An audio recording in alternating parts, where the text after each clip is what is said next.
¿Quién está? La Mona, hola Mona. Buena, qué bacán. Está Ya. Marcelo Lizama. ¿Cómo está Chelito? Chicos, ya entonces estamos transmitiendo, voy a presentar el espacio y todo. Para que pongan en silencio sus micrófonos los auditores, por favor. Porque como les decíamos delante, esto se graba y queda para disposición después de los que quieran revisar el material. Les quiero pedir un favor. ¿Alguien puede chequear que se esté transmitiendo por Facebook? Porque no puedo hacerlo yo desde mi cuenta. Como yo soy la que transmito. Voy a cachar el tiro a ver si Ah, sí. está.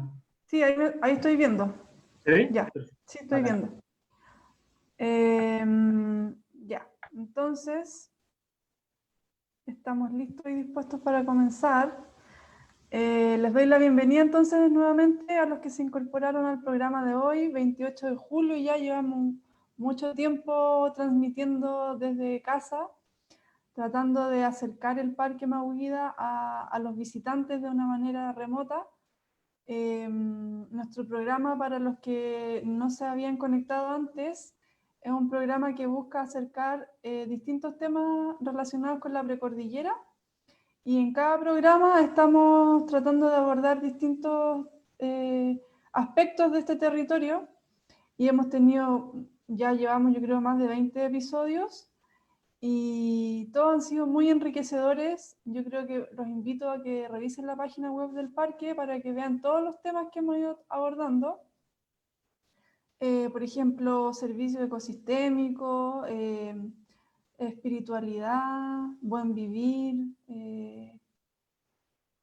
Ya no me acuerdo tantos temas que son, pero están disponibles en la página web. Así que podrían incluso ocuparlos como material de estudio si es que alguno trabaja con estudiantes o quiere hacer alguna consulta al respecto. Ahí está disponible la videoteca. Bueno, para los que no me conocen, yo soy la moderadora del programa. Mi nombre es Camila Saldía, soy bióloga ambiental del Parque Mahuida y encargada del Centro de Educación Ambiental.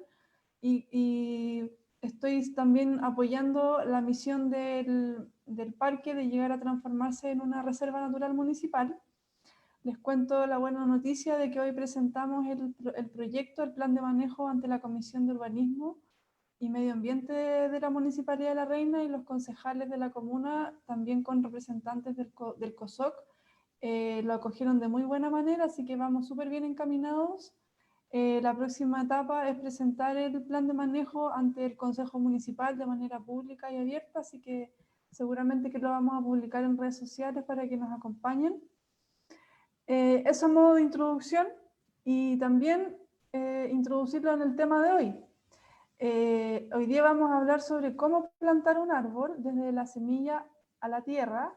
Es un tema que se nos ocurrió plantear a raíz de, por un lado, que el plan de manejo del Parque Mahuida tiene considerado un programa de restauración, que seguramente va a tener que sentar como las bases de cómo vamos a tener que manejar el bosque en su situación crítica, como la estamos viendo ahora con la mega sequía. Entonces, es un tema relevante para nosotros el cómo debemos hacer restauración ecológica, y uno de los primeros pasos para hacer restauración ecológica es cómo plantar un individuo, un solo árbol. No estamos hablando hoy día no vamos a hablar de grandes proyectos de reforestación, sino que vamos a hablar de cómo plantar un solo árbol y en comunidad. Es una experiencia, vamos a escuchar la experiencia de reforestación de un grupo de estudiantes de biología que ya están, creo que ya la mayoría están, no sé si titulados, pero en proceso de titulación. Los tres son egresados de la Facultad de Ciencias de la Universidad de Chile, de la carrera de Biología Ambiental, y ellos tienen una interesante experiencia en reforestación comunitaria, podríamos llamarlo, que parte de la iniciativa de hacer un proyecto en la misma Universidad de Chile, en el campus Juan Gómez Milla. Entonces ellos nos van a contar su experiencia sistematizada en diferentes etapas. Entonces, quiero, antes que partamos, contarles que Luciano Arrau es uno de nuestros invitados. Él trabaja en el ámbito de la... Está realizando su tesis en la investigación sobre una especie en particular del bosque esclerófilo, que es el frangel. Él investiga la distribución de esta especie en la zona, en Chile, cómo es la distribución de esta especie. Entonces se ha dedicado a la investigación de la flora nativa. Por otro lado, bueno, y Luciano también ha sido guía del Parque Mauida y también colabora con el plan de manejo, ha participado en los talleres ampliados como asesor en el ámbito de la educación, de la conservación, y además tiene una bonita trayectoria como voluntario en el programa Vive tus Parques de INJUV, no sé si lo han escuchado. Entonces, Luciano se ha relacionado con el mundo de la investigación, de la flora nativa, de la educación ambiental, y por eso también lo invitamos a él como en primera instancia, y luego se sumaron nuestros dos siguientes invitados, que por un lado está Fabián González, que él también es biólogo ambiental y guía del Parque Mauida. Él realizó su tesis en restauración ecológica, así que nos tiene mucho que compartir al respecto. Él es de la región del Maule y está también haciendo emprendimiento en el ámbito de la restauración. Así que es súper interesante escucharlo a él también. Y por último, nuestro tercer invitado es Lucas Navarrete. Lucas, a diferencia de Luciano y Fabián, se está dedicando a la investigación en aves y también con un fuerte compromiso y motivación con el reciclaje orgánico. Y él nos va a comentar el aspecto que tiene que ver con la generación del sustrato para poder hacer la plantación de un árbol. Entiendo que se van a repartir la conversación en tres partes. Entonces vamos a partir escuchando a Lucas, después a Fabián y por último a Luciano. Así que súper agradecida de los tres que se hayan motivado a compartir y a sistematizar un trabajo que ya lleva, creo que 2 años. ¿Cuánto llevan en este proyecto? Desde el 2015 partió la lombriz. Ujú. Ya, entonces llevan mucho tiempo, desde el 2015, trabajando en equipo y haciendo un ejercicio de reforestación con la comunidad. Así que les agradezco la motivación y les dejo el micrófono para que partan su presentación. Reitero que la modalidad del programa es que vamos a escuchar. Si tienen alguna pregunta, yo la puedo leer por el chat o al final podemos hacer las preguntas directamente abriendo los micrófonos. Tenemos un alto número de asistentes, así que estamos muy felices con la convocatoria. Bueno, y recordarles que el programa lo hacemos desde el equipo de medio ambiente de la Municipalidad de La Reina, con el apoyo del proyecto que es Montaña, y con el apoyo también de múltiples colaboradores que hoy día nos acompañan. Así que bienvenidos todos y somos todos oídos. Con Lucas partimos, ¿no es cierto? Bien.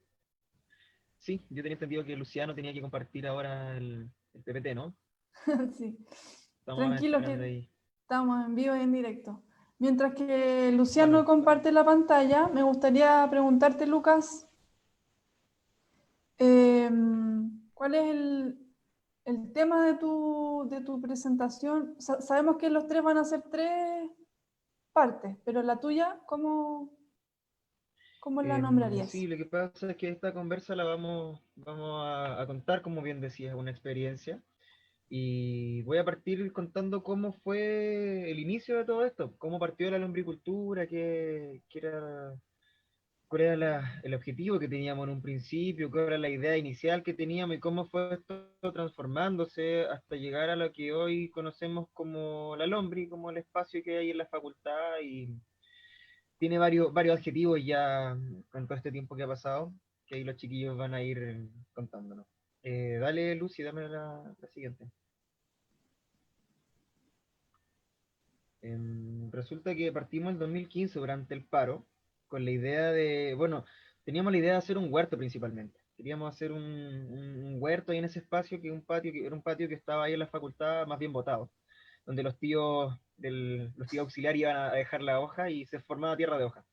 Y nosotros dijimos, ya, aquí podríamos recuperar un espacio, porque estábamos con la idea también de recuperar un espacio dentro de la facultad en respuesta a que se estaba expandiendo, estaban construyendo muchos edificios y cada vez estaban quedando menos áreas verdes dentro del campus. Entonces dijimos, oye, aquí hay un pedacito de tierra donde podríamos quizás plantar algo, pasar algo de comunidad. Y yo llego y digo, oye, pero aquí el suelo está imposible, onda, estaba muy compacto, muy erosionado, y dije, oye, hagamos la lombricultura primero, recuperemos un poco de suelo. Todo esto igual porque yo venía con un poco de bagaje, porque mi viejo trabajó en el Parque Metropolitano haciendo lombricultura, reciclando las fecas de vicuña, elefantes del zoológico, y bueno, en fin, resulta que llevamos las lombrices, pusimos el lecho, llevé también a mi papá que hiciera una mini charla, una exposición, que fue como el inicio de todo, como el Big Bang de esto. Y, y nada, pues ahí lo que vemos en las fotitos es cuando ya después de un año ya estábamos cosechando el humus. Después de hacer harto esfuerzo, los mismos estudiantes llevaban su materia orgánica, íbamos a buscar lo que quedaba, los residuos del kiosco, en ocasiones del casino. Y, y bueno, en principio no sacamos humus sin un objetivo muy claro, sin algo muy contundente. La idea era recuperar un poco de suelo y reforestar algo del campus. Esa fotito que ven ahí abajo, que es como una manito con un cuesco de palta y se ven unas lombrices pequeñas. Eso es súper bonito porque ahí como que observamos y aprendimos que, por ejemplo, los cuescos de palta, que en principio pensábamos que no era tan bueno o que no teníamos algo muy acabado, nos dimos cuenta que podían ser utilizados como pequeñas casas para lombrices, y de ahí nos fuimos dando cuenta de un par de cosas más. Por ejemplo, las cáscaras de la palta también lo ocupaban como refugio, y fuimos aprendiendo un poco de la conducta de la lombriz y estas cosas. Dame la siguiente diapo, Lucy. Y bien, en un inicio tuvimos relación empezamos a conversar con vicedecanato, que bueno, en ese tiempo nos prestaron harto apoyo, tanto económico como de permisos, ¿no es cierto? Modo lograr viviendo, ¿no es cierto? Entre una toma y una petición, quedara ya como a cargo de nosotros. En principio ese espacio era del campus, era como un espacio compartido. Pero nosotros empezamos a ocuparlo y dijeron, ya, ok, que los chiquillos se hagan cargo del espacio. Entonces nosotros dijimos, oye, aquí hay harto, vamos a tener una lombricultura, y los residuos que pueden llegar acá de los edificios, ¿no es cierto?, de los kioscos, del casino, de los mismos estudiantes, los restos de lo que barren en el patio, ¿no es cierto?, las hojitas que van cayendo, todo puede ser acopiado acá para que nosotros pudiéramos tener humus. Y bueno, posteriormente, me acuerdo que llegó el año en que llegó el Antulemu, que está por acá, me mencionó la idea de reforestar con nativos, y que en verdad el huerto no era como la gran novedad. Y yo dije, pero ¿qué hay de bueno con reforestar con árboles si nosotros queremos comernos unos tomatitos, unas lechugas? Y ahí empezamos a aprender, pues.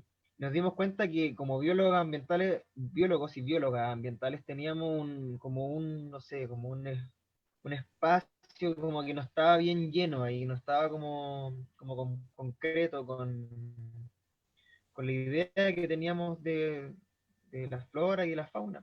¿Cachai? Nos dimos cuenta que en vez de traer flora alóctona, ¿no es cierto? Como podrían ser unos tomates o lechugas, por decirlo menos, árboles nativos, ¿no es cierto? Construir un pequeño parque, hacer una especie de camino, de sendero guiado donde poder traer otros estudiantes y nosotros mismos poder enriquecernos y aprender dentro de la experiencia. Dame la siguiente. Ya, pues. ¿Puedo hacerte una pregunta Dale. con el respecto al diagrama anterior? ¿Da? Porque ahí en el fondo quiere mostrarnos cómo es el flujo de los residuos. Claro. Hoy lo ideal. Ya. Y las flechas que salen de la lumbre hacia abajo, ¿qué significan las Buena flechas negras? pregunta. Buena pregunta. Lo que pasa es que en algún momento también quisimos poner un punto limpio, y ya está con ayuda de un par de otros estudiantes, ¿no es cierto?, de otras carreras, dividimos como el grupo, fue una de las tantas cosas que pasaron, en uno que se preocuparon de la materia orgánica, que éramos los de la Lombri, y parte de ese mismo grupo se estaba preocupando del reciclaje en general del campus. Y empezamos a movernos, empezamos a hacer gestión para que hubiese separadores de residuos, ¿no es cierto? Y ahí logramos algunas cosas, que se instalaran algunos basureros, pero eso no fue como nuestro foco. Siempre nos concentramos más en la parte orgánica, que desde mi Ujú, punto de vista es como lo más urgente, lo más agresivo, y bueno, básicamente el 50% de los residuos totales que se generan. Pero esto es ujú, un diagrama es muy genérico, lo saqué de otro lado, no era como ujú. el objetivo principal. Dale, Lucy.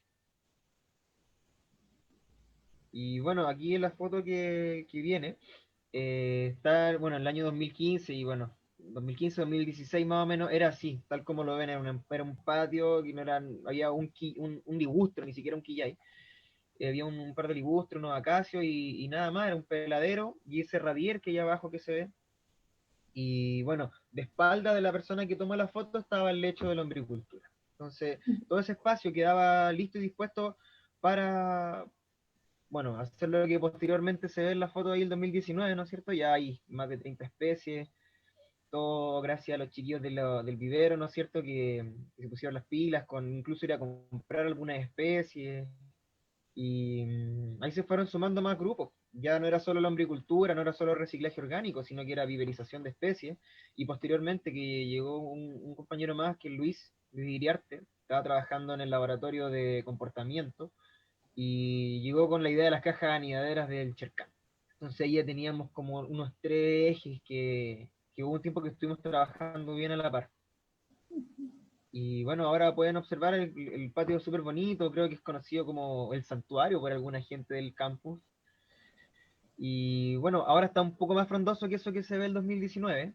Y, y nada, pues, es un espacio en el fondo recuperado, no, lo tenemos ahí y va a quedar para siempre, porque según entiendo, sacar una especie nativa ahora del suelo no es tan fácil, así que en algún momento tenían pensado los de decanato poner un container ahí como para guardar cosas, pero creo que ya descartaron esa historia. Tengo que pararme a Y apagar eso, la estufa. Permiso. Espera. dale.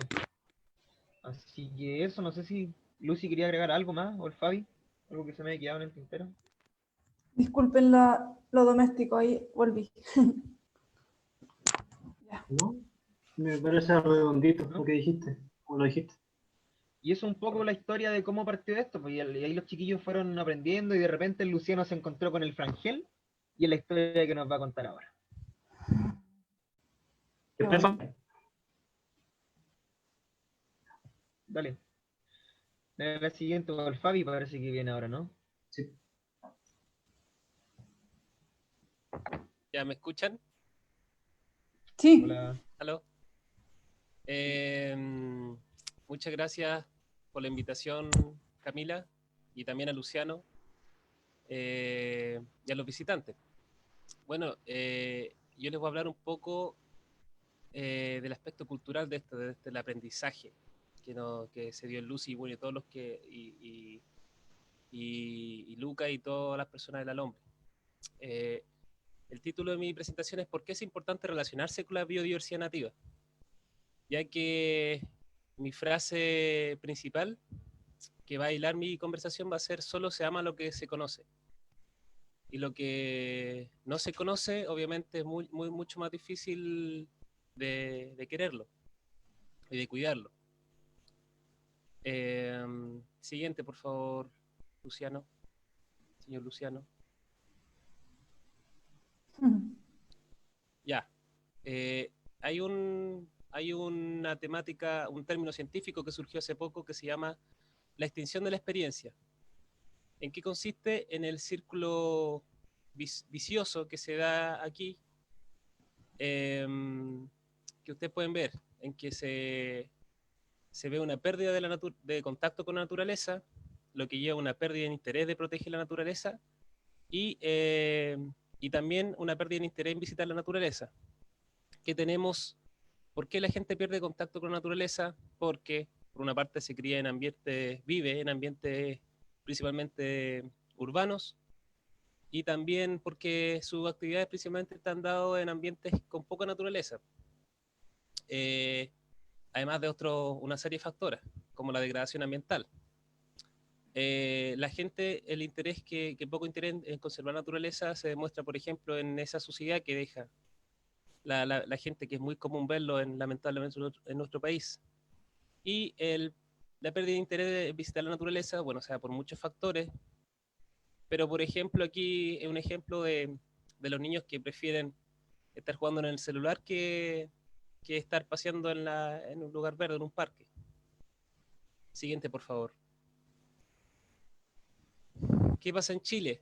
Bueno, tenemos que el 88% de la población urbana al 2017 vivía en ciudades. Hay una icónica foto de Santiago.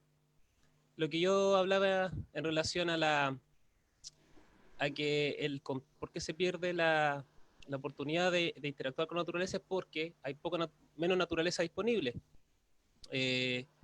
La baja disponibilidad de parques, el vivir en una ciudad, el no tener chance de visitar la naturaleza, por diversas razones. Y también un punto importante es la degradación ambiental. Ahí abajo podemos ver que la imagen de más abajo a la derecha es lo que muchas de nosotros probablemente hemos visto cerca de la zona central, que se llama un espinal, que es una forma muy degradada y de degradación mantenida del bosque esclerófilo, que es la foto que podemos ver a la izquierda de esa, que es un bosque ya frondoso, que podemos encontrar litre, quillay, entre muchas otras especies. Y aparte de eso, de la oportunidad de interactuar con la naturaleza, se da el tema del cultural, de cómo nosotros aprendemos a vivir en nuestro sistema social, y que en Chile principalmente está dado por educación dentro de aulas, eh, con, con, un, con solo un replicar conocimiento mental, teórico, sin interactuar con la naturaleza en la mayor cantidad de los casos. Siguiente, por favor. Es por eso que, por ejemplo, si a nosotros, a una persona le preguntan en la calle, un ciudadano cualquiera chileno, ¿qué arbolito conoce chileno? Muy probablemente la gente diga, ah, un pino, el pino chileno. Y lamentablemente esto ocurre así, como en la imagen, y muy pocas personas van a decir que conocen, o se le va a venir primero a la mente la palma chilena, como esa imagen que vemos ahí, que los antiguos le decían cancán, que da unos coquitos muy ricos, y es nativa de acá de Chile. Entonces, y por otra parte también en relación a la fauna, mucha gente va a contestar que conoce al león, va a ser el primer animal probablemente que digan, y el león obviamente, como todos sabemos, es de África nativo, y no van a decir a nuestro puma, que en verdad es nativo de América, porque cada vez es más difícil ver al puma en ambiente silvestre. Esa imagen que está ahí un poco contradictoria con lo que acabo de decir, porque si bien es cada vez más difícil verlo, curiosamente en algunas partes de Santiago es más común verlo, pero eso tiene un punto de vista negativo, porque debido al cambio climático y la invasión de su hábitat, el puma se ve como obligado a buscar alimento en lugares, entre comillas, humanos. Y esto se da principalmente por la degradación ambiental, que yo le decía anteriormente. Siguiente, por favor. Bueno, ya llevando a mi experiencia, bueno, yo, como dijo Camila, yo soy de Talca, una ciudad eminentemente con un componente rural muy importante, eh, que acá no es como Santiago, que hay una selva de cemento. Acá todavía es fácil, entre comillas, la naturaleza está mucho más cercano de la plaza, por así decirlo. Entonces llegué a la Facultad de Ciencia, y es una facultad que brinda muchas oportunidades de conocimiento, profesores muy buenos, muchas herramientas de ese tipo, pero yo tenía otra ganas de experimentar, de aprender de otras cosas. Porque de chico, por ejemplo, en el patio de mi casa teníamos huerto, como decía el Lucas, que queríamos ser al hombre y tenía huerto, entonces tenía esas ganas como de tocar, de experimentar físicamente, no solo desde la teoría. Entonces, siguiente, por favor. Entonces, los chiquillos, llegué al espacio que se llama La Lombriz, que yo llegué ya cuando los chiquillos ya estaban dando esto, Lucas y mucha otra gente empezaron con esto y se encontró un nicho que con otras personas como Antulemu principalmente, el Luciano, el Lucas, que ahí se ve en la foto trabajando el Antulemu, el Lucas y yo. Y aquí, por ejemplo, se dio la chance de poder generar, ¿cómo se dice? Viverizar especies nativas que nosotros, no, yo por lo menos no sabía, no tenía esa herramienta, no había en ese espacio, entonces tuvimos que buscarlo. Y me acuerdo que tuvimos que ir a buscar bibliografía Antumapu, preguntar con profesores, con gente, cuántas especies se nos murieron, cuántas germinaciones se nos murieron. El porcentaje de sobrevivencia de esa primera germinación era como del 99%, o sea, del 1%. Pero así fuimos aprendiendo. Y en este aprendizaje colectivo que decía el Lucas, y también con las mismas plantitas, pues, que las mismas plantas uno le iban enseñando. Yo, en verdad, cada vez que tenía pruebas, yo iba, a veces prefería estar ahí en las plantas que encerrado en la clase, en la biblioteca.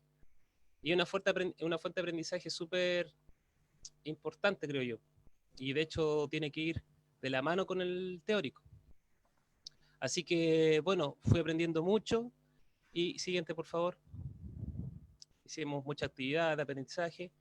Y yo quiero decir que también se generó un cambio ecosistémico a microescala, ya que como pueden ver en la foto de la izquierda, que eso es 2016, en 3 años, imagínense todo lo que cambió. Y obviamente esto no es gracias a mí, es gracias a todo un ecosistema, ya sea funcionarios, gente que pasaba, la tía de los kioscos, los tíos de los kioscos, compañeros, profesores, académicos, etcétera. Mucha gente que estuvo involucrada en este proceso de crecimiento, de aprendizaje y de embellecimiento. Y por eso hablo de un cambio ecosistémico. Siguiente, por favor. Y es por eso, ya ligándolo con, con el ciclo que dije al comienzo, la Lombriz lo pongo como un caso para combatir el círculo vicioso de la extensión de la experiencia, convirtiéndolo con un círculo virtuoso. Es decir, que se genera un aumento de la naturaleza, contacto con la naturaleza, por lo tanto surge un aumento del interés de proteger la naturaleza y un aumento de interés a visitar la naturaleza. Ahí en la imagen se puede mostrar actividades como de que entre todos hacíamos de aprendizaje de cómo replicar plantas, trasplantarlas. Ahí Alex, un compañero de la Lombriz plantando, Erasmo con Sebastián, la otra imagen, haciendo tour educativo a niños de colegios básicos por la Lombriz, y también el embellecimiento. Entonces se crea este círculo virtuoso en que uno aprende más, lo cuida más, lo quiere visitar más, y la naturaleza crece, siente esa energía, siente eso y va creciendo, y al final es un círculo virtuoso, como se denomina en algunas cosas, es una relación win-win o ganar-ganar. Siguiente, por favor. Y también les quería decir que usted también puede, júntese, organícese, ayúdese, trabaje, sea constante y la naturaleza la recompensará. Esa imagen es de una organización aquí en Talca que se llama CENEU, que significa Conservación de Especies Nativas en entorno urbano, que ellos también encontraron un sitio eriazo parecido a la Lombriz, pero más grande obviamente, y empezaron a plantarlo y hace 2-3 años, y ahora está, pero parece un parque, y prontamente va a ser más hermoso y van a empezar a reforestar más partes, han hecho actividades educativas. Con esto en el fondo lo muestro porque siento que el modelo de la Lombriz se puede replicar en muchas partes. Es solo cosa de voluntad, de hacerse el tiempo, etc. Y la siguiente, no se olviden que la naturaleza está observando. Es un mensaje de la sabia Gorila Coco. Muchas gracias. Gracias. Mi turno esta vez. Hola a todos y a todas. ¿Me escuchan? ¿Sí? Ya. Sí.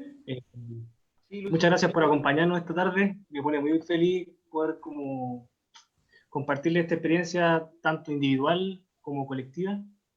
Y ahora vamos a lo concreto, por ejemplo, que era la estrella del día, que era el Frangel. Cómo reforestar cooperativo y en comunidad, Frangel, la primera gran experiencia. En esta foto, ustedes pueden como divisar a mano izquierda lo que es la etapa ya de cuando se está poniendo la planta, en el suelo, digamos. Al medio, la planta instalada con su protección, que lo decimos todos nosotros mismos. Y a la derecha ya una zona de ese mismo sitio donde reforestamos, con un Frangel adulto, debe tener quizás más de 50 años, y eso, bueno, sector que era Macul. Entonces, el primer componente que tenemos que considerar para propagar, ya en términos concretos, es el suelo, ¿cierto? Lo que igual es lógico, o la tierra. El suelo es el principal componente, el principal soporte físico y nutricional de las plantas terrestres, desde las herbáceas, árboles, arbustos, helechos, etc. Y este se origina a partir de diversos y distintos procesos de meteorización de las rocas. Esto es la erosión causada por el viento, incluso por agentes como el agua tectónica, pero eso más a largo plazo. Y estos procesos originan diversos tipos de suelos, claramente. Y estos tipos de suelos, que son diferentes entre sí, por ende tienen distintas propiedades, tanto de capacidad de drenar, de capturar nutrientes, etc. Y en este mismo aspecto me parece como súper relevante poner sobre la mesa que el suelo es una vital reserva de aire, agua y biota, de biodiversidad. Y el suelo, de una forma que es súper concreta y patente, es el que permite que nosotros podamos a largo plazo subsistir, podamos hacer agricultura, que podamos comer. Entonces, con esta pequeña imagen que encontré en internet, hay una pequeña muestra, digamos, del edafón, como se denomina, que es el conjunto tanto de la biota que vive en el suelo como de los componentes abióticos. Ustedes pueden ver que hay desde el componente microbiano que está en las raíces de las plantas, que son los nódulos, en las leguminosas, quiero decir, hay ácaros, hay arácnidos, hay hormigas, hay mamíferos como ese pequeño topo, no sé cómo llamarlo, y entre una gran diversidad de seres. Entonces, con esto sobre la mesa es como el primer gran paso para poder propagar, tener un sustrato, un suelo que sea adecuado. En esta imagen nosotros podemos ver un triángulo textural, en este caso de la clasificación de Estados Unidos, en el cual, dependiendo del eje X, Y, uno puede, digamos, diferenciar frente a qué tipo de suelo estamos, ¿cierto? Desde la arcilla al limo a la arena. Y en general está clasificado y ordenado en relación al tamaño que tiene el grano. A tamaños más grandes, ¿cierto? Estamos presencia o acercándonos a un suelo de tipo arenoso.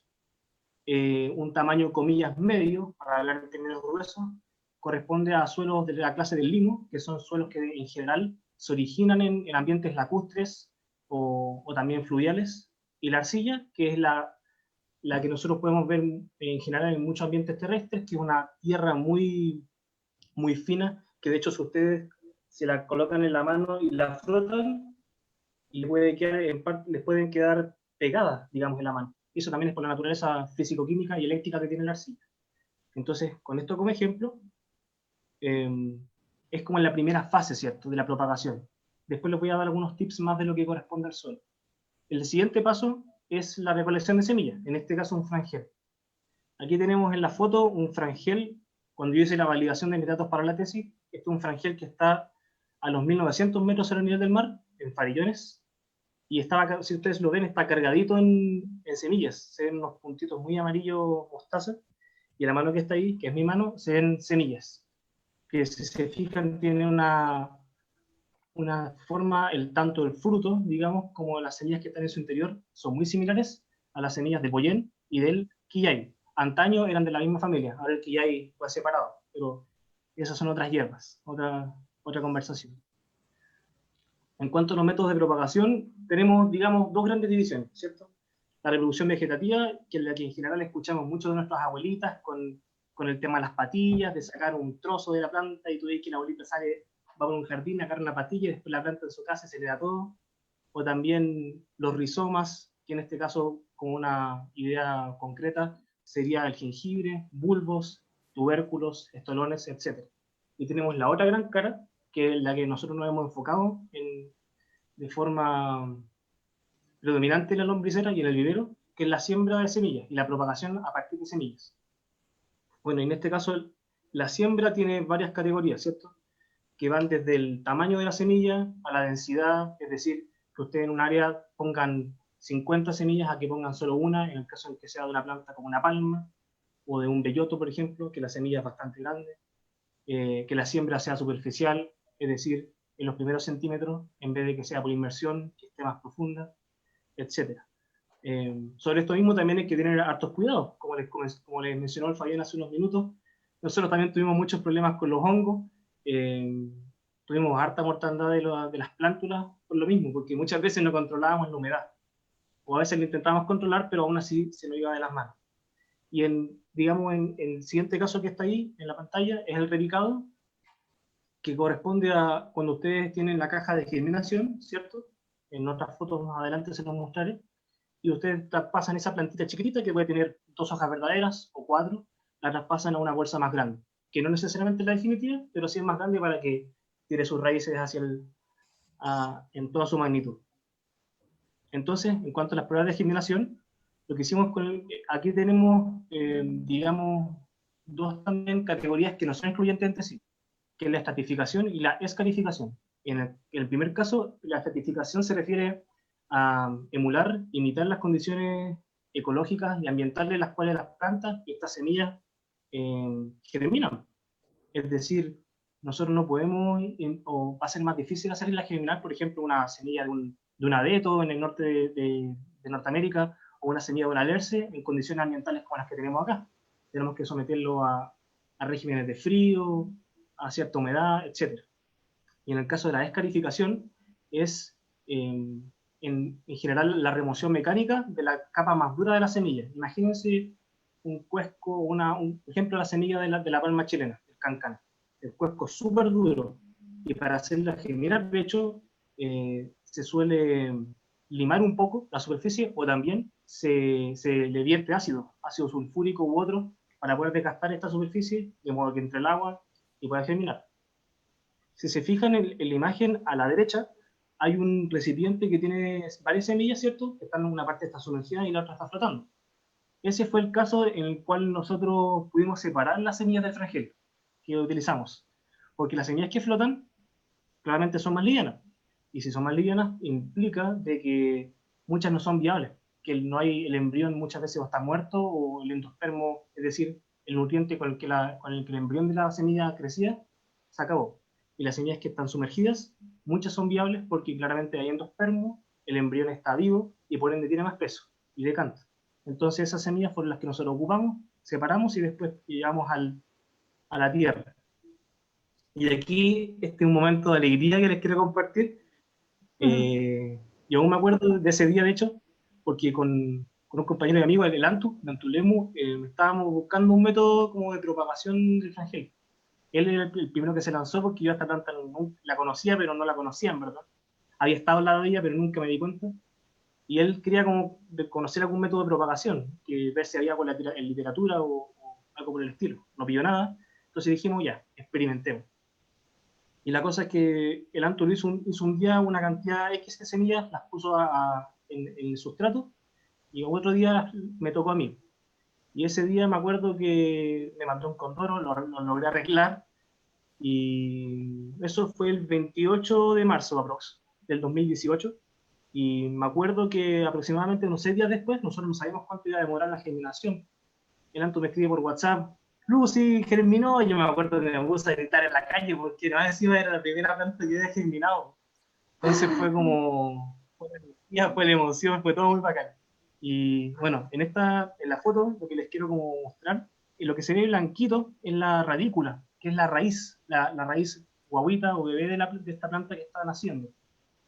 Nosotros aquí nos dimos cuenta que igual nos faltó un poco más de sustrato, porque algunas plantas estaban quedando desnudas y les iba a costar más poder asentarse en el suelo. Entonces después hicimos esa reparación, esa mejora, y las plantas lograron asentarse mucho mejor. Después de todo ese proceso de lo que fue la plantación en el sustrato, repicar las semillas, o sea, las plantitas pequeñas, nosotros dijimos es tiempo de cambiarlas, de llevarlas a donde estaban sus papás. Más encima, las plantas, como les cuento en la diapo, las las llevamos al mismo lugar donde se fueron colectadas por las semillas, donde estaban sus papás y sus mamás, lo que igual es más poético y es tierno, es significativo incluso. Y también tiene un sentido ecológico más riguroso, porque no estamos llevando la planta a cualquier lugar, sino que estamos manteniéndola dentro de un patrimonio genético que comparte con sus otros pares, etc. Y en este caso lo llevamos a la Querámacul, claro, en el sector Casa de Piedra, aproximadamente unos 300 metros más arriba, aprox. Entonces, el primer caso aquí, para poder hacer como toda esta gestión y logística, requeríamos del apoyo de la comunidad local. Pues en este caso, de forma directa, eran compañeros, amigos y amigas que conocí en la U y en voluntariado, como el BTP, como la chica que está delante ahí. Y fue como primero, bueno, tantear los ánimos, ver gente que estuviera motivada, que tuviera buen estado físico también, porque igual era un buen pique a ese lugar.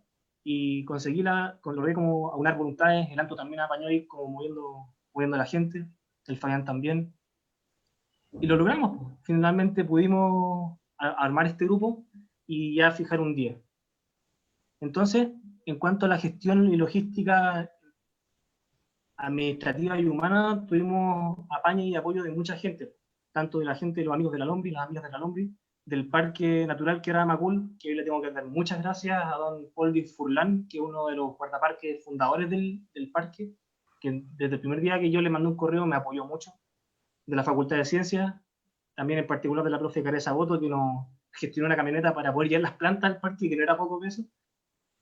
Entonces, con esto igual doy cuenta de que, más allá del aprendizaje ecológico y biológico, siempre es primordial, esencial, imprescindible que haya gente que a uno lo apañe, porque si no, no es viable. Estos proyectos no son viables cuando uno requiere mucho apoyo y compañerismo, etc. Entonces, aquí en la foto, a mano izquierda, ¿por qué ustedes se preguntarán? Puso un pan integral con quinoa y champiñones y otras cosas. Bueno, porque con eso, con el Antu y con el Joaquín, otro compañero de la Lombri, logramos como juntar dinero para comprar los insumos, que ustedes puedan ver, las tablas, las maderas, protecciones, amarras, etc. Entonces, lo lindo de esta experiencia, que igual de cierta forma me emociona, es que se integraron muchas personas. Algunos no pudieron participar o no pudieron ir, pero desinteresadamente siempre como que brindaron cooperación, apañe, alegría, crítica, lo que sea. En la imagen de medio, de hecho, está uno de los chiquillos que no alcanzó a ir, el Diego, y está el Fabián, que fue ese día, y ahí estaban construyendo digamos, el prototipo de la protección de los frangel, porque en ambiente de alta montaña, donde hay mucho arriero, hay tráfico transhumante en algunos aspectos, requeríamos poder proteger las plantas, más que la nieve de los mismos animales que llevan, de gente que pudiera vandalizarlos, etc.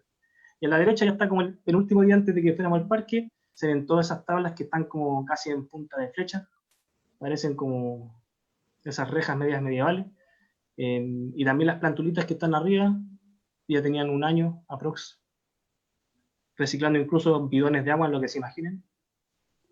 Y aquí ya estábamos en el parque, pues, y habíamos llegado ese día al sector Casa de Piedra, un poco más arriba. Estábamos ese mismo día, de hecho ensamblábamos en el momento las protecciones.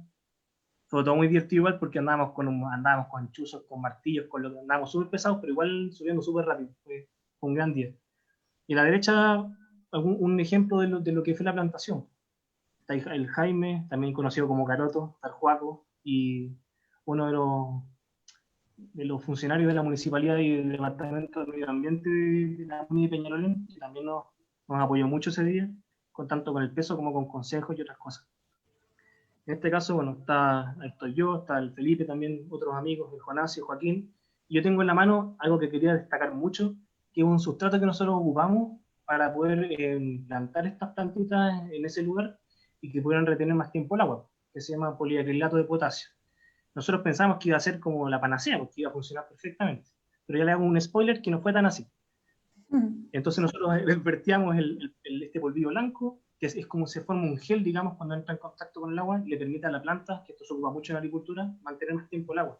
De esa forma se hace más eficiente el cultivo y el uso del recurso hídrico.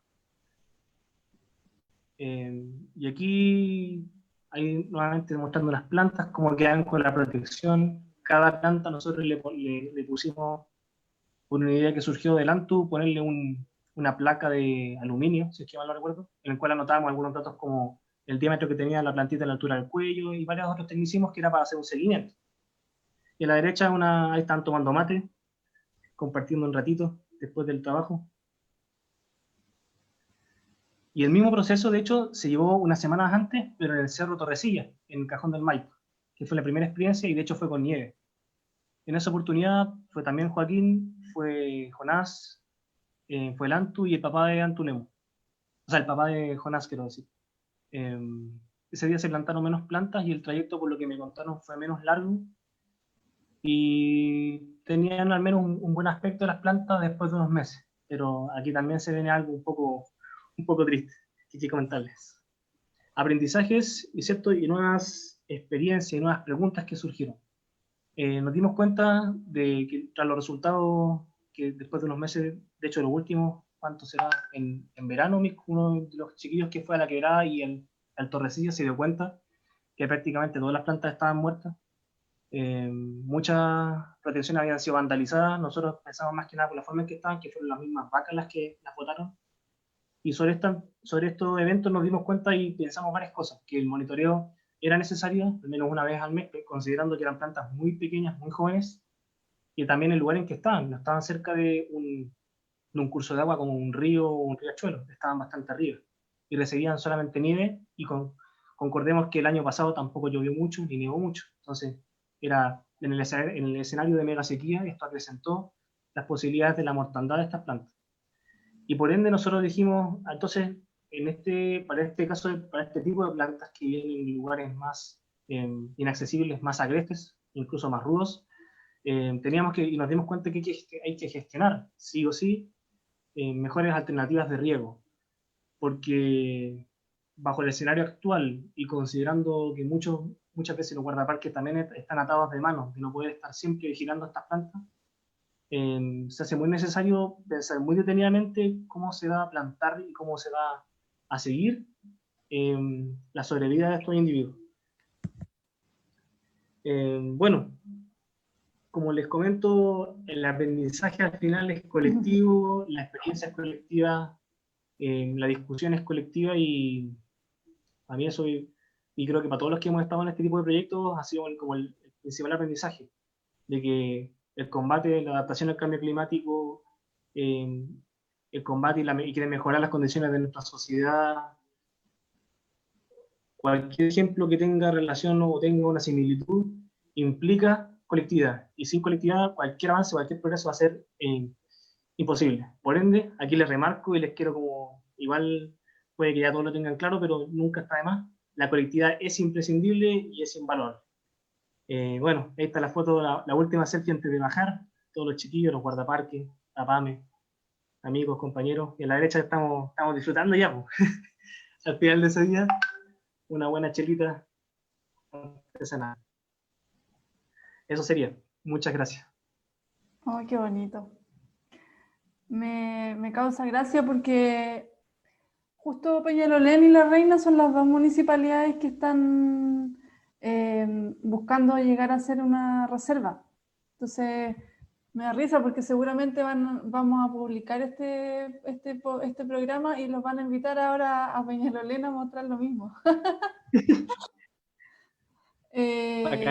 Ojalá que esta primera presentación sea la primera de varias y que ojalá este aprendizaje se pueda ir como transformando en un modelo a lo mejor de reforestación educativa, no sé cómo lo podríamos llamar. No sé si el público asistente tiene alguna pregunta. ¿Tienen ahora el momento para abrir su micrófono? Ahora podríamos dejar de compartir pantalla, ¿te parece, Luciano? Para que nos veamos las caras. A no ser que alguien del público tenga alguna pregunta sobre la presentación misma. A mí me pareció súper completa porque las tres presentaciones fueron muy distintas y muy como complementarias a la vez. No sé cómo bueno, ahora que me quedó dando vuelta el tema de la mortandad al final, yo te quería preguntar, Luciano, ¿cómo reaccionaría un frangel en una zona urbana? Porque como sabemos es un árbol que crece en las zonas altas, ¿no? Ujú. Entonces, me surgió la duda, ¿por qué no lo quisiste plantar en un lugar más accesible, que no es su hábitat original, pero que a lo mejor hubiera tenido mayor éxito, ¿o no? Ujú. Sí, de hecho, igual conversando con algunos chiquillos del vivero, les planteé la duda que, bueno, cuando uno en general propaga plantas, ya sean tanto de un, quiero decir, de un huerto o cualquier similar, las plantas se aclimatan, ¿cierto?, a las condiciones que uno tiene en el ambiente. Por lo mismo hay invernaderos en el sur para poder cultivar algunas plantas que no se dan allá y les hace lo mismo acá. El tema está en que en el caso del frangel, eh, uno podría pensar que es porque se aclimataron en el valle y después fueron llevadas a alta montaña, pero igual hay que considerar que es una planta que de por sí su ecología está como enfrentada a ámbitos súper extremos, a mucha nieve, a variación de la temperatura muy grande. Y pensándolo en la ciudad, nosotros aquí, de hecho, en el jardín de la lombriz, plantamos 2 frangeles. Estamos viendo cómo van creciendo. Pero nuestro principal objetivo era llevar las plantas al lugar de donde eran originarios. Era como un experimento y hacer restauración ecológica incluso, considerando que además es una planta que está vulnerable, está casi vulnerable, que la mayoría por la cantidad de poblaciones en Chile, de hecho hasta en la metropolitana, está en muchos valles y muchos cajones que están hacia el río, hacia el volcán Maipo, hacia el San José. Entonces para nosotros tenía como un valor y una experiencia como ecológica como importante. Entonces por eso quisimos hacerlo. Pero igual nos lo planteamos y de hecho aún tenemos frangeles aquí en Santiago, viendo dónde los podemos plantar, dónde podemos darles como un mejor futuro. Sí, acá hay una persona, Damián Núñez, pregunta: felicitaciones. Porfa, expliquen de manera didáctica cuándo sacar las semillas, en qué mes, cuándo plantarlas, por favor. Ya. Fabi, ¿querías hablar tú?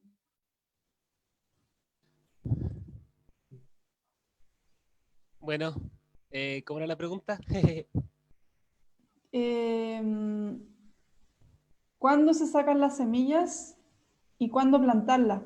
Ahí vimos que había una plantación en invierno. Nosotros, por experiencia en el Parque Mauida, sabemos que se planta en otoño-invierno. Cuando ya empieza a hacer más calor, no es recomendable porque la tierra está muy seca y la planta no va a tener condiciones para germinar, no va a haber humedad. Entonces el suelo tiene que estar húmedo. Y por eso en otoño o en invierno, pero ahora las estaciones del año están súper alteradas, entonces cuando llueva, unos días después de la lluvia. Y la recolección de semillas, eso ahí te dejo la Bueno, palabra. lo que yo puedo decir al respecto es que va a depender igual de cada especie. En general se recolecta la semilla después de su fructificación que generalmente es en verano, la mayoría, pero vuelvo a repetir, va a depender mucho de la especie, del sitio. Y con respecto a... y lo otro, ¿cuándo sembrarlas? También depende si es que estas semillas tienen mecanismos de latencia, que las semillas evolutivamente evolucionaron para germinar cuando estén las condiciones dadas. Entonces a veces nosotros encontramos, de hecho, en el vivero que alguna especie, si se siembran muy próximo a su colecta, no alcanzan a desarrollar esta latencia y por lo tanto no requieren eh, de mecanismos pregerminativos. Y en relación a la plantación, los antiguos decían en los meses sin R, es decir, mayo, junio, julio, agosto. Como dice la Cami, eso ha ido cambiando, así que también, también hay que tener en cuenta eso. Y lo otro, generalmente el conocimiento tradicional dice que en menguante son todas las plantaciones, porque es cuando el agua va hacia las raíces. Entonces se aprovechan esas dos estrategias. Y quizá el Antulemo podría mencionar algo más si es que quiere, porque también él conoce harto de esos mecanismos. Antolemo, manque. Acá hay Estaba otra escribiendo. pregunta. Hay otra pregunta. Dice: ¿estas sesiones se repetirán en el futuro? ¿En qué lugares piensan expandirse cuando logren sus proyectos ahora?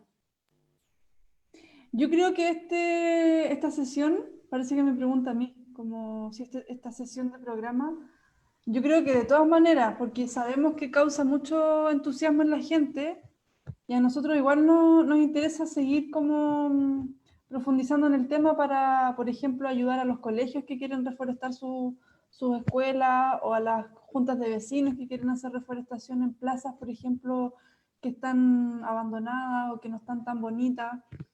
En el fondo, como transformar a la reserva como en un lugar de aprendizaje en torno a la reforestación y a la propagación de flora nativa. Así que yo creo que sí, que lo vamos a repetir. No sé si tan inmediatamente, pero vamos a ir conversando con personas que les interese desarrollar este tema con nosotros, además de los chicos que están acá hoy día. Y los lugares que piensan expandirse en el futuro. Eso parece que va para ustedes. ¿Alguno de ustedes tiene proyectos en curso relacionados a esto? Como para saber a lo mejor a dónde invitar a la gente que quiera aprender con ustedes. A eso creo que va la pregunta.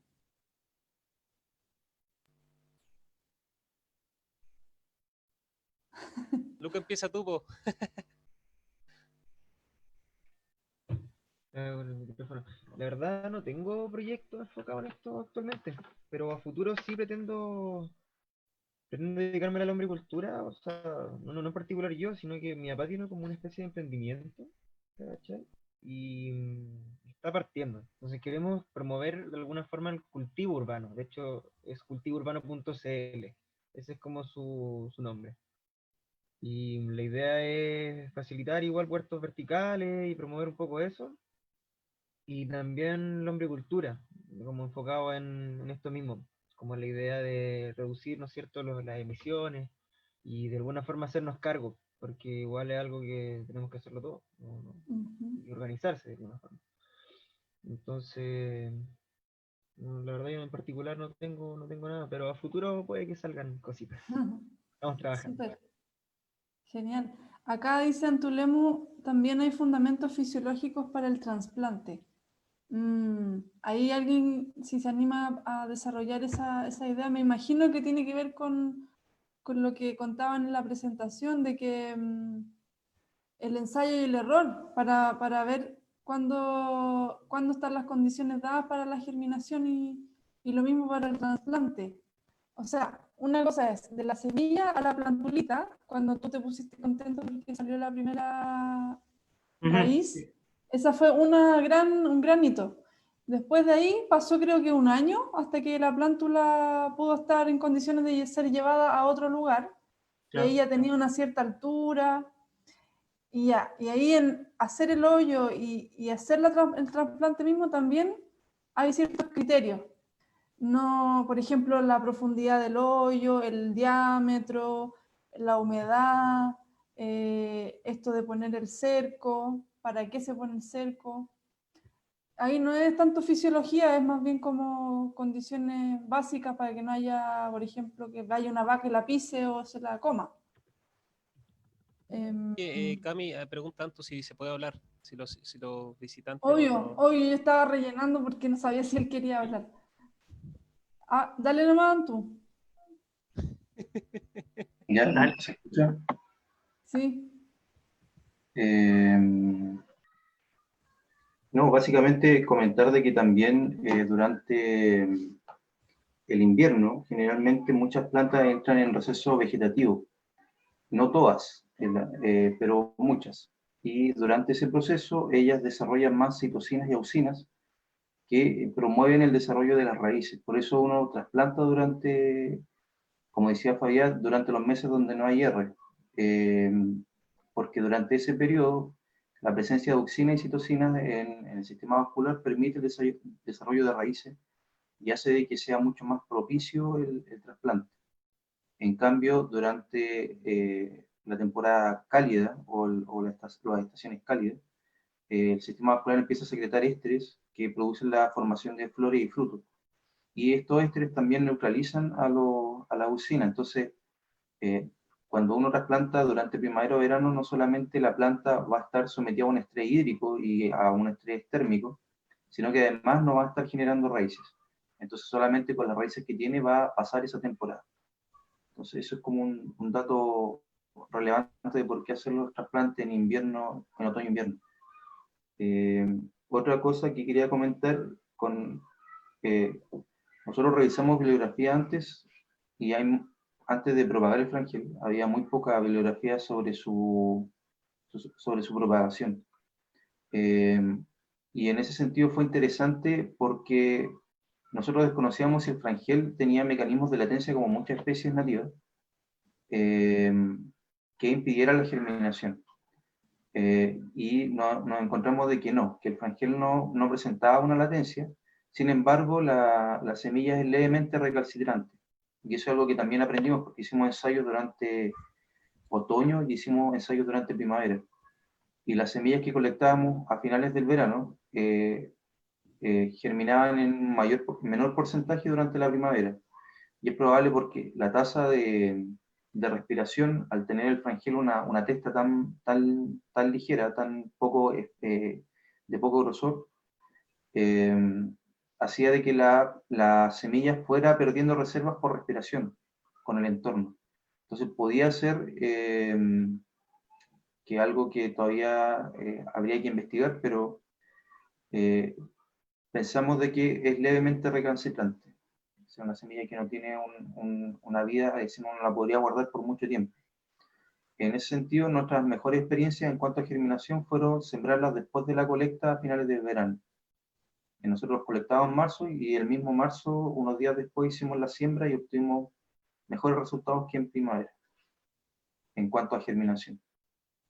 Y en este sentido, creo que igual el espacio fue y es un espacio muy valorable respecto como de que nos permite también conocer, porque de lo que comentaba Fabián también, los lazos que se pierden con la naturaleza finalmente también implican en la pérdida de un conocer en el entorno. En ese sentido, la Lombri funcionó como una especie de ensayo para poder establecer las áreas verdes dentro de una universidad, establecerlas como también un espacio educativo, un espacio de aprendizaje, en donde también hay muchos elementos de la malla que caían y finalmente eran utilizados como insumos, pero también por parte del estudiantado de no cosificar el área verde, porque si bien en la universidad hay escasez de área verde, sobre todo en el campo, el área verde tiene un uso recreacional, por lo general. Entonces no hay un mayor respeto hacia el árbol, hacia el pasto, hacia las especies que componen ese lugar. Y en la Lombri no pasó eso. Al contrario, la gente iba, visitaba y tenía el cuidado de mantener el lugar, tenía el cuidado de ir y observar, ir y aprender. Y esa relación es la que pasa en contextos quizás más rurales, donde las personas todavía tienen una relación de conocer con el entorno. Y de ahí quizás la mirada a futuro en los espacios urbanos, en áreas verdes urbanas, de ocupar estas áreas verdes también no solamente como espacios recreativos, que generalmente generan interacciones destructivas con el entorno, sobre todo las personas que no conocen el entorno y van a espacios recreativos, a decir espacios silvestres en forma recreativa, terminan generalmente destruyendo estos espacios y la relación con la naturaleza de beneficio es solamente unidireccional, es decir, solamente beneficia a nuestra especie, pero no beneficia en nada a la naturaleza. Las personas a veces de forma recreativa se suben a árboles o acampan, hacen fuego, y eso no beneficia en nada al entorno. Entonces, si nosotros vamos con una actitud de conocer y respetar lo que allí existe, porque existen conocimientos y saberes asociados a eso, la actitud con el entorno es distinta. Entonces, bueno, eso. Y volver a destacar la experiencia colectiva. Otra experiencia que tuvimos con la Lombri fue con una organización que se llama Recuperemos el Bosque El Panul, de la Florida, que fue más exitosa, en donde también nosotros colectamos semillas de las especies que estaban en un área de restauración, que estaban sometidas a un alto antropismo. Generalmente las personas que iban a ese espacio estaba a la entrada del Parque Panul y hacían fogatas en ese lugar, intervenían, había mucho pisoteo, había mucha compactación del suelo. Y yo lo que hice con otras personas de la Lombri fue colectar semillas de espino, de bácaris, recuerdo, las germinamos y finalmente se llevaron a procesos de reforestación que se hicieron con familias y con personas que vivían en forma cercana al Parque El Panul. Entonces, sí allá tuvo más sobrevivencia porque había más cercanía y además porque había una organización constantemente preocupándose no solo de la reforestación, sino que también de la toma de medidas. Yo recuerdo haber participado en jornadas de medición después de que hicimos los trasplantes y veíamos ciertos crecimientos con alguna especie, que es interesante también hacer ese seguimiento. Después ver en experiencias de reforestación cuáles son las especies que mejor se adaptan a las condiciones más locales para seguir propagando esa misma especie y utilizar, ahí en el Panul se utilizó también el efecto nodriza, como una forma de proteger las especies de la humedad y también del efecto antrópico. Y eso podría comentar para que otras personas puedan también participar en el conversatorio. Muchas gracias, Antú. Te encontré muy interesante todo lo que dijiste. Hay mucho comentario en el chat. Ahí nuestro subdirector del parque, Tomás Vergara, que está a cargo de los proyectos de reforestación en el parque, siempre está interesado en saber más de cómo, o sea, distintos aspectos relacionados a los árboles, y pregunta acá, ¿cuánto tarda en crecer un frangel al hacerse adulto? O sea, el tiempo de vida de la especie, si es que lo manejan. ¿Alguno de ustedes? Es bastante, en general las plantas que viven en lugares altoandinos, digamos, tienen periodos de crecimiento más lentos, porque viven en ambientes que son bastante rudos, con alto estrés tanto hídrico como mucha radiación ultravioleta, entre otros aspectos, por lo cual el crecimiento igual es bastante como constreñido, es lento, digamos. Ustedes pueden ver un frangel incluso subiendo a Farellones, si quieren ir a algún lugar en auto, pueden ver renovales de frangel a los costados del camino, pero muchos de esos frangeles no tienen más de 5 o 6 años. Y en general los árboles que se observan en los cajones cordilleranos en buena parte de la región metropolitana, la mayoría de las clases de edad, como se habla en ecología o en biología, son adultos o son juveniles que van entre los 80 a un poco más de 100 años.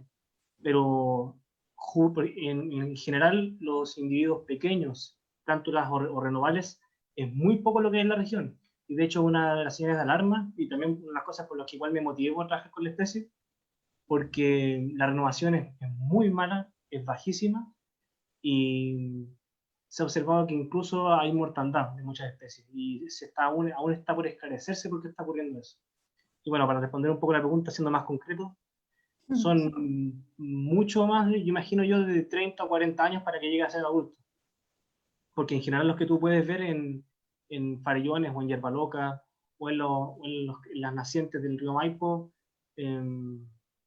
tienen, no sé si alguno de ustedes con los que están en el público conocen lo que se llama anillos de crecimiento, que es la forma en que uno cuenta la edad que tiene el árbol. Frangel y otras especies que son de media o alta montaña tienen los anillos de crecimiento muy pegados unos de otros, porque como les comentaba también, crecen en condiciones más difíciles. Pasa lo mismo con las coníferas que están en el norte de Norteamérica, los abetos, etc. Son de crecimiento muy lento y por ende muchas veces pueden ser súper longevos. Entonces también es como un aspecto a tener en cuenta cuando se propagan estas especies. Como hablamos con el Fabián algunas veces, con otros chiquillos de la Lumbre, de otras compañeras, el caso del boldo, por ejemplo, que a todos nos gusta el boldo, ¿cierto? Y la agüita de boldo es exquisita, y huele súper bien. Pero el boldo crece lento, pero lento como no se imaginan. Una planta puede crecer, no sé, máximo 10 centímetros, por ahí incluso algunas estimaciones que hablan de 10 centímetros al año, con suerte. Eso ustedes lo comparan con un quillay que puede crecer 1 metro, si es que está bien regado, o un poco menos de 1 metro un año. La diferencia, si se dan cuenta, es como grande. O sea, cuando en general uno de los principales motivos por los cuales no se planta tanta nativa en las ciudades porque dicen que crecen lento, o también incluso para uso forestal, eso igual de cierta forma, que también quiero aclararlo al público, no es tan cierto. El nativo, en condiciones que sean beneficiosas para su crecimiento, en que tenga un buen riego, en que no esté, como digamos, no le estén sacando el agua porque hay una minera al lado o por un cultivo agrícola, puede crecer una buena tasa. Claramente nunca tan rápido como un pino insigne, que crece más de 1 metro, a veces hasta 2 metros al año, pero sí puede tener, digamos, un crecimiento que para la gente que vive en ciudad, incluso en su jardín, puede tener fruto y alegría en unos cuantos años, 5 años, quizás menos incluso. Todo depende muchas veces de cómo lo tratemos. Entonces también quería como mencionar eso porque también hay un prejuicio hacia el nativo, como que, es nativo, crece lento. Y eso no es tan así, es variable. Ujú. Habría que tener una tablita ahí con el nombre de la especie y la tasa, a lo mejor, para cosas así, datos útiles. Y otro dato útil, a lo mejor ya lo respondieron, pero igual lo pregunto por si acaso, es ¿dónde recolectar las semillas? Eso es variable. Oye, dale. No, yo iba a Ok. decir que en los parques, en los parques, ya sea urbanos o ya más silvestres, uno tiene que ir mirando e ir en la época donde ya está el fruto maduro. Cuando el fruto está maduro y cae, uno puede ir recolectando esos frutos que contienen adentro las semillas. Pero depende, como decíamos, del clima que está tan variable, de la especie también. Ahora, no sé si ustedes tienen como más a la mano, por ejemplo, recolección de quillay, que es el típico, o el litre, que son los dos más famosillos de la zona. La temporada de recolección es en verano, ¿no? Yo quería decir algo al respecto.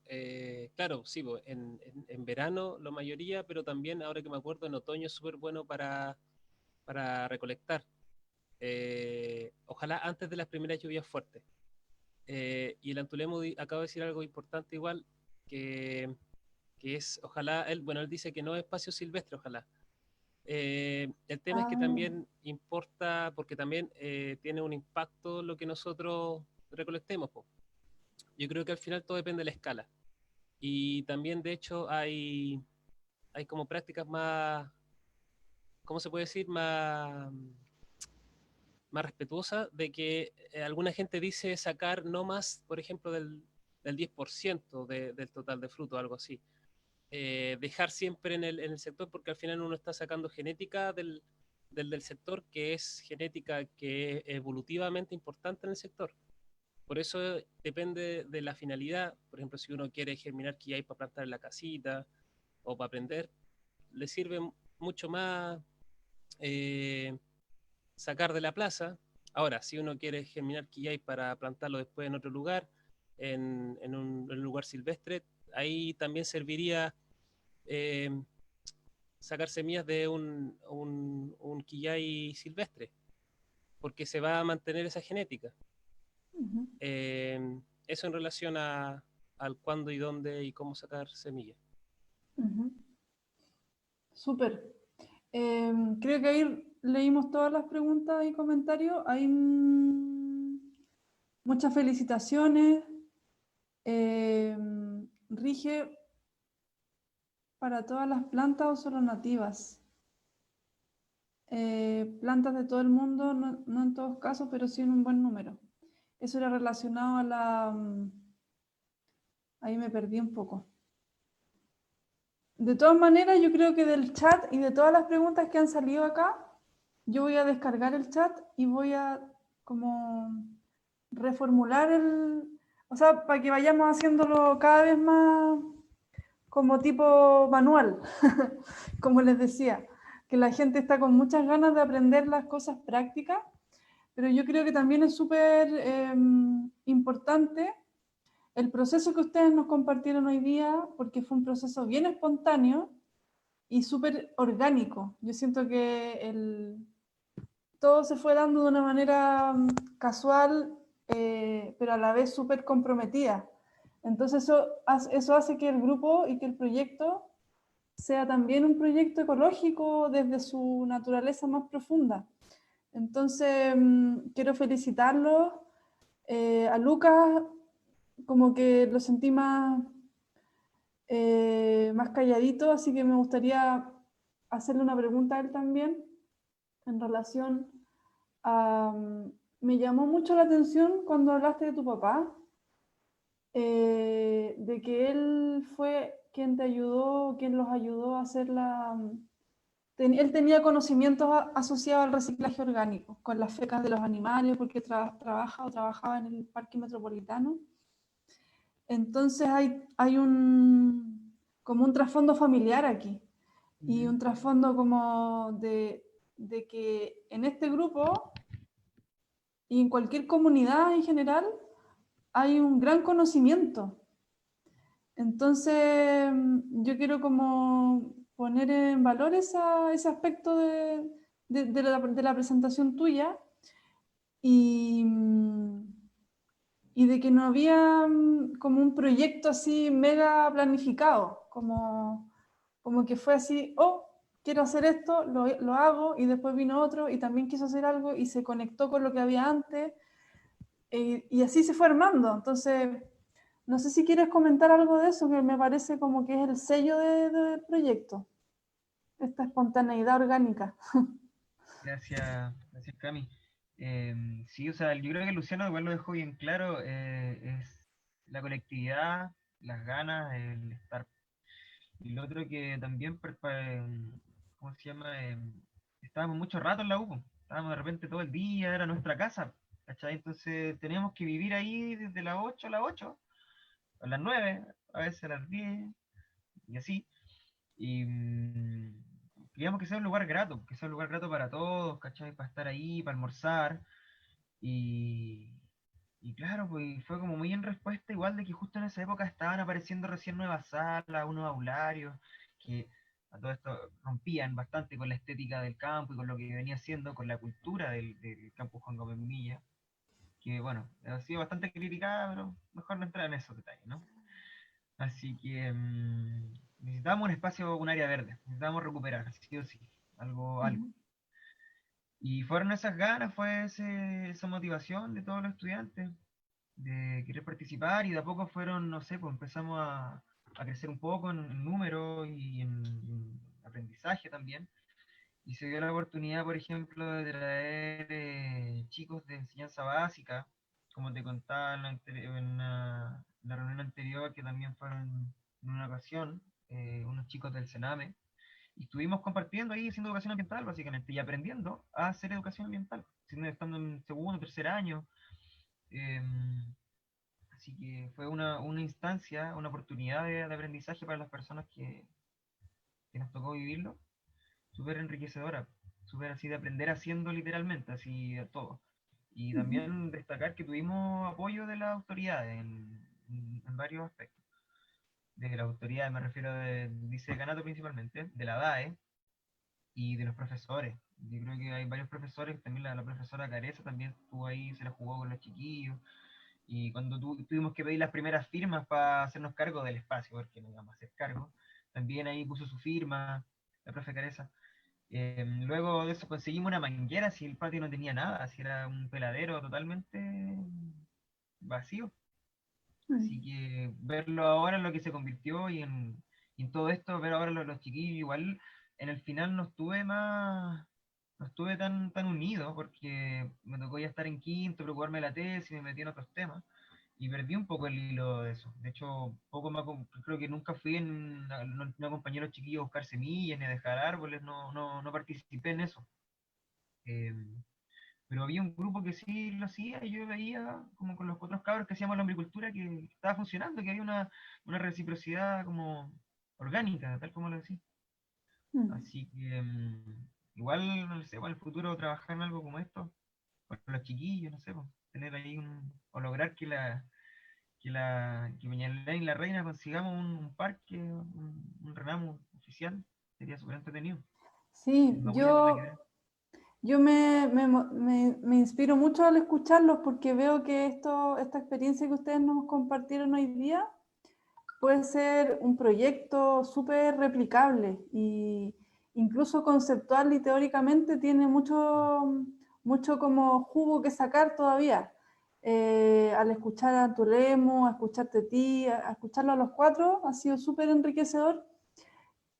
También los temas que intercalaron, la extinción de la experiencia, la importancia de la colectividad, de los saberes tradicionales también. No, hay mucho, yo creo que hilar fino todavía, así que qué bueno que estamos grabando porque vamos a poder después volver a ver y revisar lo que salió. Así que les agradezco de nuevo, estamos muy entusiasmados con seguir en contacto con ustedes. Podrían después compartir el programa, porque yo creo que la gente va a quedar entusiasmada de seguirlos a cada uno, así que no se desconecten de nosotros. Y nada, me despido, no sé si quieren dar las últimas palabras. Dale, Fabi. Toca a ti.